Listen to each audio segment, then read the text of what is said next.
اهلا بيكم. كتير مننا بيعاني من قشرة الشعر اللي بتسبب حكة واحراج، ده غير شكلها في الشعر. بس النهارده جايبه لكم الحل من الطبيعة.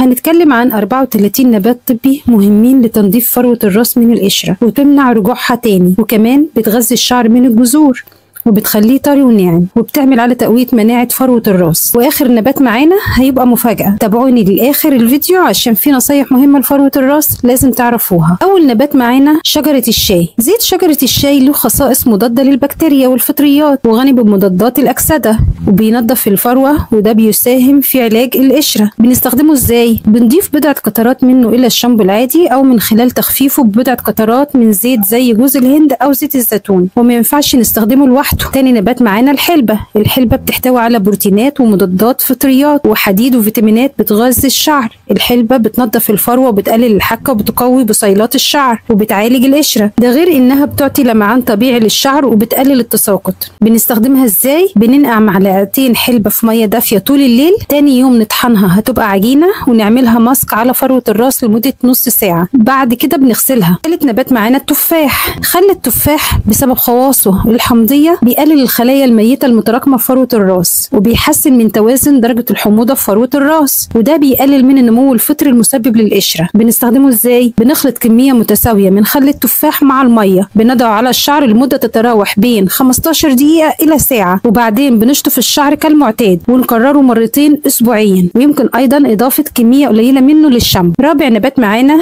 زيت جوز الهند. زيت جوز الهند بيخفف تهيج فروة الراس، بيرطب فروة الراس ويمنع جفافها، بيعمل كمضاد للميكروبات وللالتهابات. بيستخدم ازاي؟ بيوضع مباشرة على فروة الراس بكمية تتراوح من 3 ل 5 ملاعق ويترك لمدة ساعة، وبعدين نشطف الشعر بشامبو. وكمان ممكن نعمل منه وصفة 3 معالق زيت جوز الهند مع عصير ليمونة، نخلطهم كويس وندلك بيه فروة الراس ونسيبه لمدة نص ساعة بعدين نشطفه. خامس نبات معانا البصل. البصل بيحتوي على الكبريت اللي بيقتل الفطريات والبكتيريا المسببة للقشرة، بينشط الدورة الدموية في فروة الراس. بنستخدمه ازاي؟ بنبشر بصلة وبناخد العصير نضعه على الفروة 15 دقيقة، بعدين نشطفه بشامبو خفيف لإزالة الريحة. بنكرر ده مرة أو مرتين في الأسبوع. سادس نبات معانا الثوم. الثوم مضاد قوي للفطريات والبكتيريا، بيقلل الالتهابات وبيمنع تكوين القشرة الجديدة. بنستخدمه ازاي؟ بنفرم 3 فصوص ثوم ونخلطهم مع معلقتين زيت زيتون، بندفيه خفيف وندهن بيه الفروة لمدة 20 دقيقة ثم نغسله بشامبو. سابع نبات معانا السمسم. زيت السمسم بسبب خواصه المضادة للبكتيريا والفطريات بيقلل الالتهابات والقشرة وبيحمي منها، كمان بيحمي من الحكة المصاحبة للقشرة. هو بيرطب فروة الراس بعمق وبيقلل جفاف الجلد اللي ممكن يسبب القشرة. بنستخدمه ازاي؟ بندفي شوية زيت سمسم وندلك بيه الفروة لمدة 10 دقايق وبنسيبه نص ساعة وبعدين نشطفه. تامن نبات الليمون.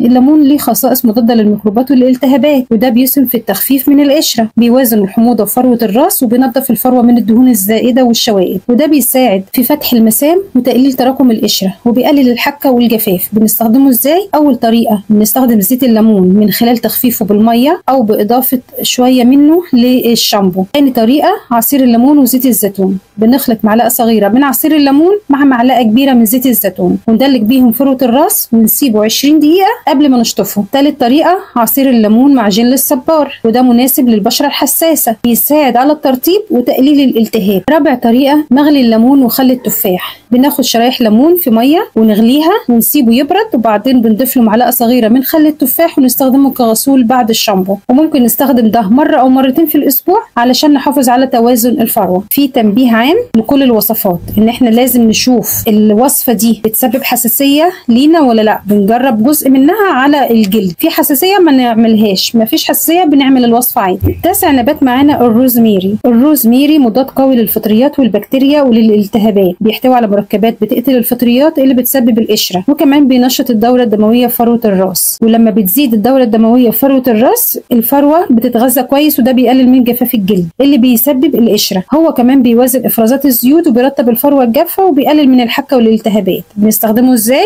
اول طريقة بنغلي شوية صغيرين من اوراق الروزميري في كوبين مية لمدة 10 دقايق، بنسيبه يبرد ونصفيه، وبعدين بالليل. بعد ما نغسل شعرنا بالشامبو بنستخدمه كشطفة نهائية ونسيبه على الشعر بدون شطف. تاني طريقة بنستخدم زيت روزماري. بنضع 3 ل 4 نقط من زيت روزماري على معلقة زيت ناقل زي زيت جوز الهند أو الزيتون، وبندلك بيه فروة الراس بلطف ونسيبه نص ساعة وبعدين نشطفه، ونكرر ده مرتين أسبوعيا. 10 نبات معانا الكافور. الكافور بيطهر الفروة وبيزيل الجلد الميت. وبنستخدمه ازاي؟ بنضيف ربع معلقة صغيرة من الكافور المطحون لمعلقتين زيت جوز الهند، وندلك الفروة بلطف ونسيبه نص ساعة وبعدين نشطفه، وبيستخدم مرة واحدة أسبوعيا. النبات ال11 الريحان. الريحان بينشط الدورة الدموية ويقلل الالتهابات. وبنستخدمه ازاي؟ بنطحن أوراق الريحان الطازجة مع شوية مية أو زيت جوز الهند، وبنضع ماسك على الفروة 20 دقيقة وبعدين نشطفه. طيب بعد كده معانا الصبار. الصبار بيرطب الفروة وبيمنع نمو الفطريات. بنستخدمه ازاي؟ بنستخرج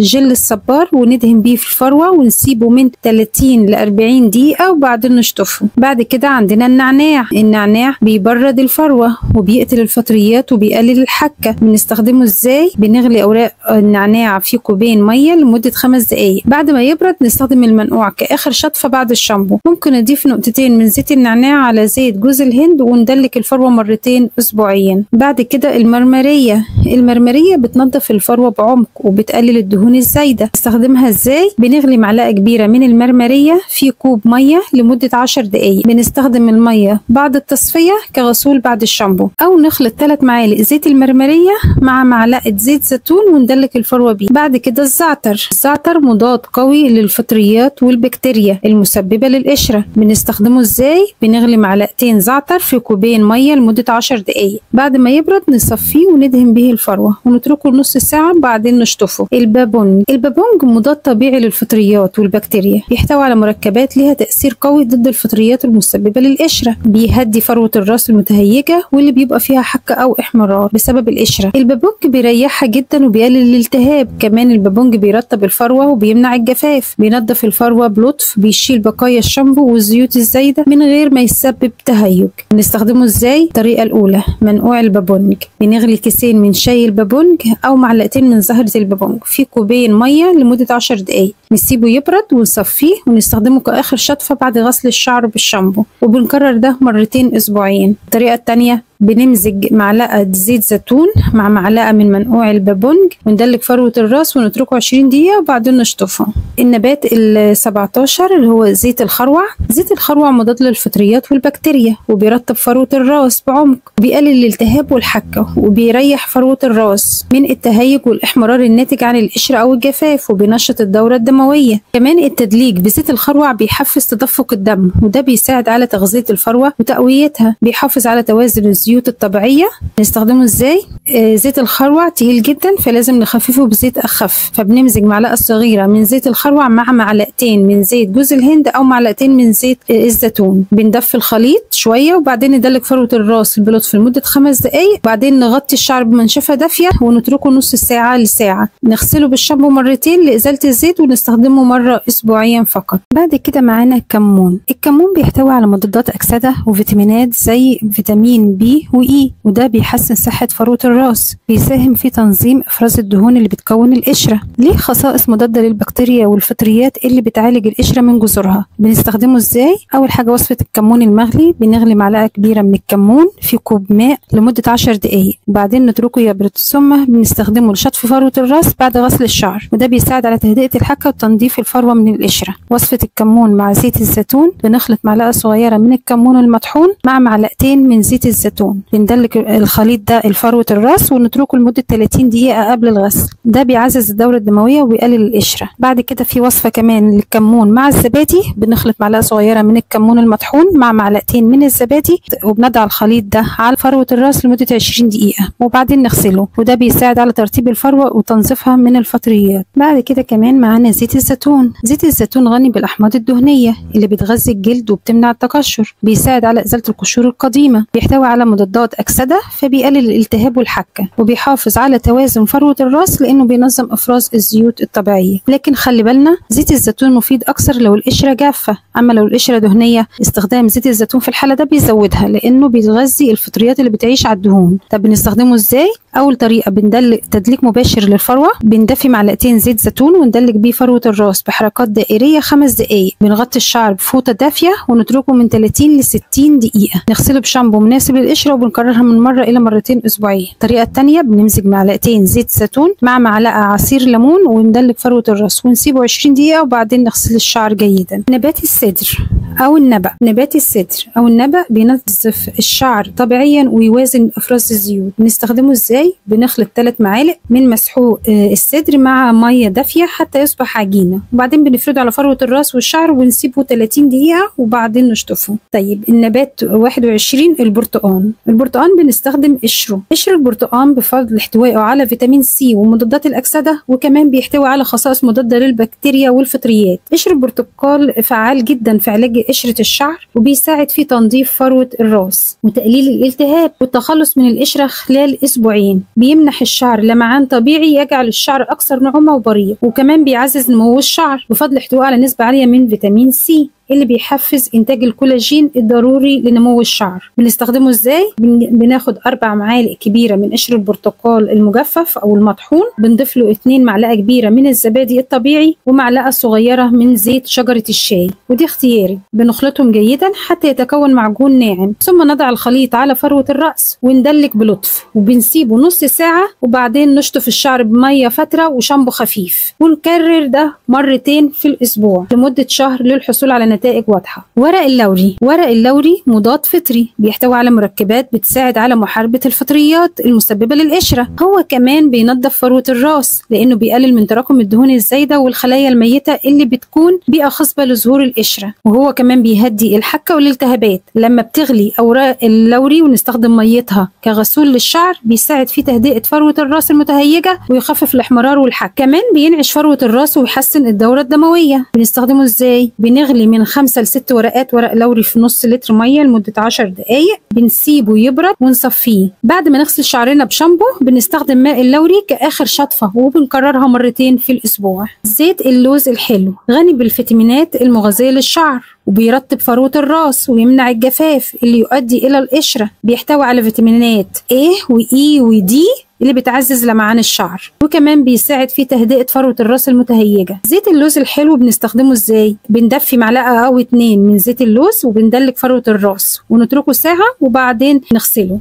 بنستخدمه من 2 ل 3 أسبوعيا للحصول على شعر خالي من القشرة. نغسل الشعر جيدا إذا كان الشعر دهني لتجنب التراكم. زيت اللافندر بيقاوم الميكروبات اللي بتسبب القشرة ويقلل التقشر، ليه خصائص مهدئة وعشان كده بيهدي الحكة ويقلل التهيج، بيساعد في تقليل التوتر اللي بتسببه القشرة. بنستخدمه ازاي؟ بنمزج من 5 ل 7 قطرات مع زيت ناقل زي زيت الزيتون وندلك فروة الراس ونسيبه من 20 ل 30 دقيقة وبعدين نغسله. بنكرر ده مرتين أسبوعيا للحصول على فروة راس صحية. زيت بذور اليقطين. بذور اليقطين على فكرة اللي هو اللب الأبيض غني بالزنك وفيتامين إي، وده بيساعد في تنظيم إفراز الزيوت، بيرطب فروة الراس وبيمنع التقشر الناتج عن الجفاف، بيقوي الشعر ويقلل من التهيج المرتبط بالقشرة. بنستخدمه ازاي؟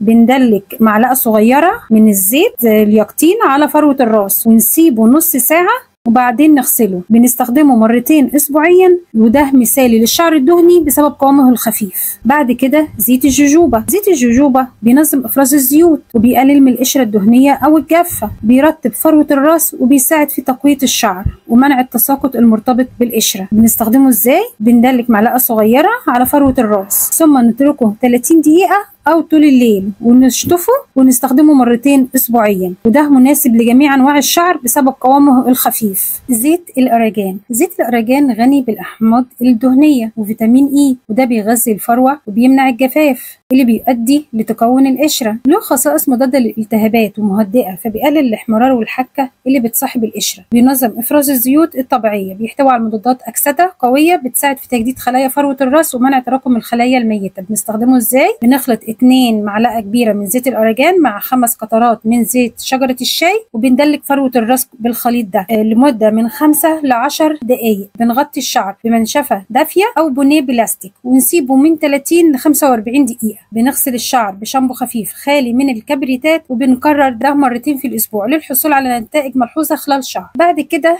نبات النيم. نبات النيم على فكرة موجود في الريف المصري. أوراق نبات النيم بتحتوي على خصائص مضادة للفطريات والبكتيريا، مضاد للالتهابات، وبتخفف الحكة والتهيج، وبتستخدم لعلاج مشاكل القشرة. بنستخدمه ازاي؟ بنضيف 40 ورقة من أوراق النيم إلى 1 لتر ماء مغلي ونتركه منقوع طول الليل، ثم نصفيه ونستخدم مياه في شطف الشعر بعد الشامبو. أو بنعمل منه ماسك النيم للشعر. بنعمل الماسك ازاي؟ بنخلط مسحوق أوراق النيم مع القليل من الماء أو زيت جوز الهند حتى تكون معجون. بنضع الماسك ده على فروة الراس ونتركه لمدة 30 دقيقة، ثم نغسل الشعر جيدا بالشامبو. بعد كده النبات 29 الكراوية. بفضل خصائصها المضادة للالتهابات، الكراوية بتعمل على تخفيف الحكة والتهيج، وأيضا بتحتوي على زيوت طيارة بتساعد على مقاومة جفاف فروة الراس وترطيب الفروة. بنستخدمها ازاي؟ بننقع معلقة من الكراوية في ماء سخن لمدة 15 دقيقة، بعدين بنصفيها ونستخدمها كغسول لفروة الراس بعد الشامبو. بنكرر الاستخدام مرتين أسبوعيا للحصول على نتائج ملحوظة. بعد كده الكزبرة رقم 30. الكزبرة بتحتوي على مضادات للفطريات والبكتيريا، لذا تساعد على تطهير فروة الراس من الفطريات المسببة للقشرة، وكمان بتحتوي على مضادات أكسدة وفيتامينات زي الA والC